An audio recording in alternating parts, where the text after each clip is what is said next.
When people complete your latest podcast episode, what do you want them to do?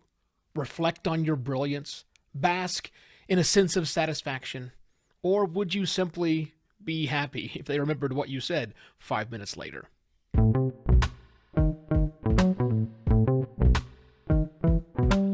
Hello and welcome to another podcast Pontifications with me, Evo Terra.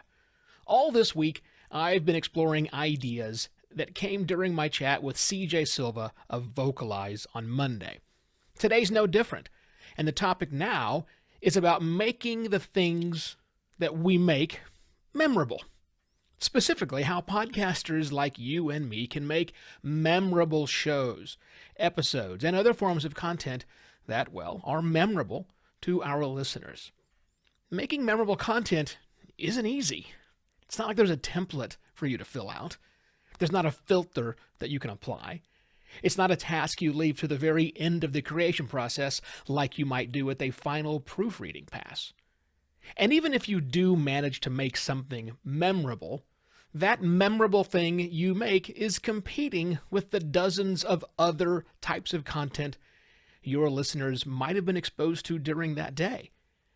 That good and memorable impression that you made as they listened to your show this morning can be completely knocked out by something they listened to over their lunch break, pushing you and the message you had for them out of their mind.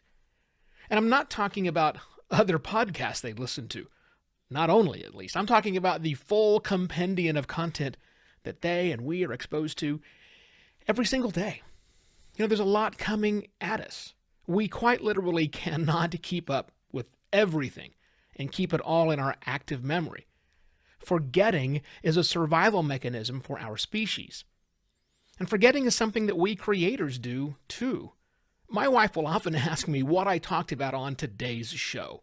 And more often than not, I draw a complete blank.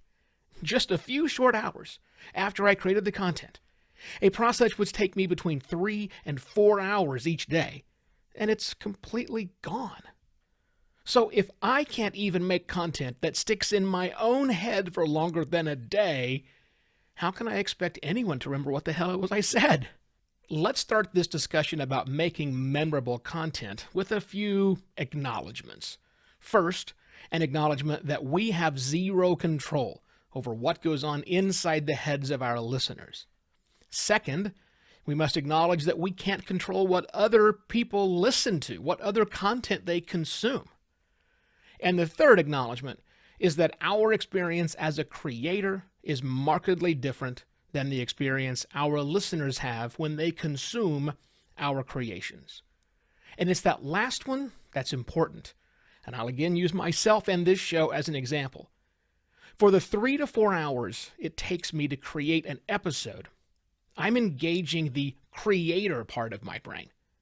That part, or I guess better said those parts, are busy doing creator things as I slowly turn an idea into a concept and into a final product with all the pieces necessary to publish. Now, that's a very different part of the brain than you use to enjoy the content I create. Unless you're intensely listening to see where I got something wrong, and yes, I get things wrong all the time, your creator mode brain is mostly dormant.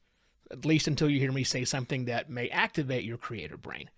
But until that time, you're just enjoying, or at least I hope you're enjoying, grabbing onto the concepts and hopefully considering how to apply the ideas into your own podcast. So even though I've forgotten everything after I'm done, it's possible that you do not forget everything I've said after you've heard it. And by the way, the same goes for the content you create that you can't remember. Your experience is not necessarily your listener's experience. Now, with that very long last acknowledgement fully explored now, let me run through a few ideas on practical tips that I use that you can use to make your podcast content more memorable. Number 1, have a shtick. I have at least 2, one at the top of the episodes and one at the bottom of my episodes. Now, I know these shticks, well, stick in at least some people's brains because the people repeat those same things to me when we see each other. Those phrases, and you probably know what they are said by me each and every time I record. They aren't canned. They aren't in someone else's voice. I can, and I do, change them slightly each time. When I forget to do them, or I dramatically change them, I hear about it. So I know that at least those two aspects of my show are making an impression. Number 2, be about one thing. Some formats, like news roundups and variety shows, well, they have to be about more than one thing. But for most other podcasts, adding on more themes or points into a single episode could lead to your episode being less memorable. Earlier in this episode, I said how much content people are exposed to every single day that forces their brain to choose one memorable thing over another. Don't do that to yourself by packing your episodes with more than one thing. And if you're the host of an interview show, think seriously about this and consider not asking your guests about a myriad things. Have them on again to talk about something else if you need to. Number 3, reinforce and repeat. It's the old tell them what you're going to tell them again, and then tell them what you just told them concept. Yeah, and that rings true. If you or your guest drop a nugget of wisdom, ring that bell loudly.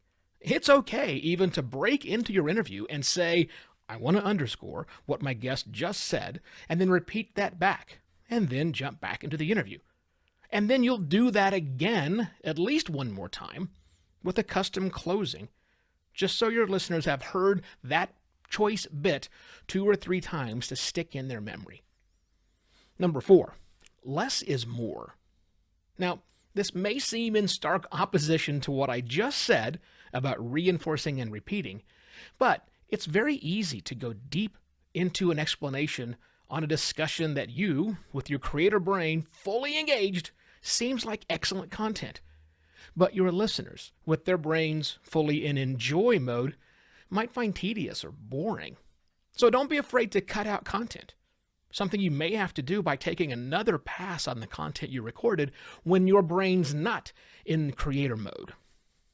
And number 5, don't flood your audience.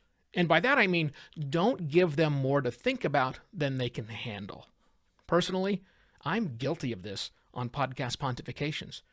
I've known I've been doing it for quite a while, and now, more than 550 episodes in, I'm finally doing something about it, starting next week. Stay tuned for more on that note.